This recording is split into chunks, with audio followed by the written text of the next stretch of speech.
The quality of student-teacher relationships matters more for students of color and low-income students. 3, 2, 1, go. Understand. So last year I did a really cool study where I got to interview current educators of color at CRLS, as well as just doing some research on other types of studies like that have been done. And pretty much in every case, what people say and have been saying for a very long time, for generations, is that if you're a person of color, you usually don't get to see people like yourself in school. And so when you have a relationship with the teacher, an adult in the building, where they show that they really see you and they care about you, it can make such a big difference.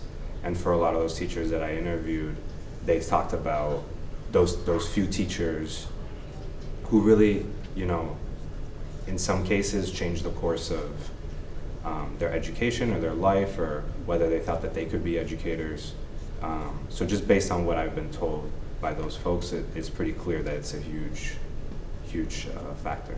So at the risk of sounding like all lives matter, I feel like in theory, everyone should feel safe in their school community. I just want to start at a place where everyone's getting what they need. Relationships are important for all students and for all learners. I think what Mr. Montero was saying, and what I agree with, is that what the facts and statistics say is that, especially within educational settings, students are less likely to encounter mentors or adults who look like them if they are students of color or come from familiar backgrounds to them if they are students of color. And that's disheartening. And I think because of that, I'm on the agree side. I think it is more important that those particular students, if we're talking about equity, have those relationships at some point, because they might not encounter them otherwise.